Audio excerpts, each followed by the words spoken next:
Hi everybody, I'm Paul Rademacher. I've been working with all kinds of different organizations, mostly in the nonprofit sector, but also in business. And it seemed that no matter how good the mission was, no matter how great the people were, no matter how dedicated everybody was, inevitably it seemed there was a point where ego would start to creep into the mix.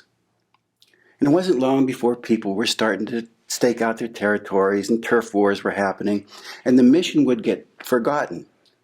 And people would start this infighting, and I would find myself oftentimes with two people that I dearly loved in this knockdown, dragged out fight, and there was just nothing I could bring to make it better. To make it even worse, I wasn't above my own biases and blind spots either. I would get involved sometimes too. So I was walking on the beach and I was thinking, how is it that we as human beings lose sight of the big mission? How is it that we inevitably seem to degrade into this isolationism? So I was throwing that question out to the universe, and of course the universe, there's no way the universe is going to answer a question, right? Because it's not alive. But all of a sudden, no sooner was that question out than the words came back to me, and I recognized the voice. Because this was a voice that I've heard at several points in my life before, and every time it meant a dramatic change in the direction of my life. It was always very succinct. It said, "Go to your heart." Well, that might seem very trite. It might seem kind of sappy even.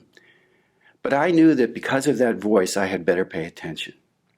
And when I did, when I moved my attention from my brain into my heart, it was like a whole new world began to open up to me.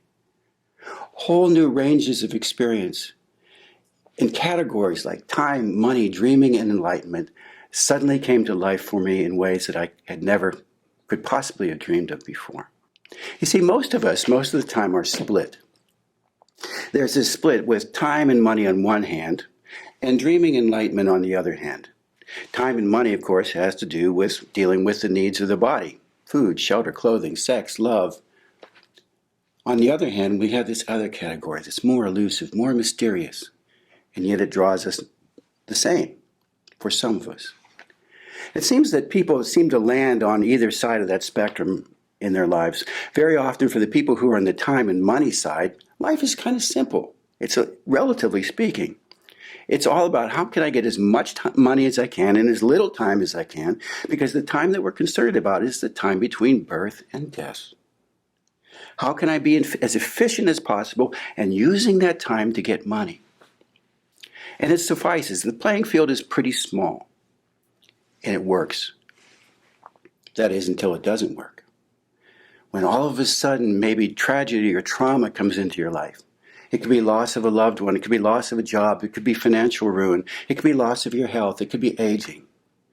Or it could be that the mysterious world of the unseen comes crashing in, and all of a sudden your playing field has expanded beyond anything that you'd imagined before. Those people, some of them, end up on the other side of the spectrum. Other people are born into it, and I was one of those. For some reason, that was the side that really drew my attention. Those things that have to do with the inner life. And it was that which drew my attention. So most of my life, like many people who are over on this side of the spectrum, I felt this enormous split, this chasm, because even though I was interested in this, I still had to maintain the body. And it wasn't until I began that journey into the heart, that split began to close up for the first time in my life. And suddenly, the world began to make sense. That's the journey we're going to take. Welcome.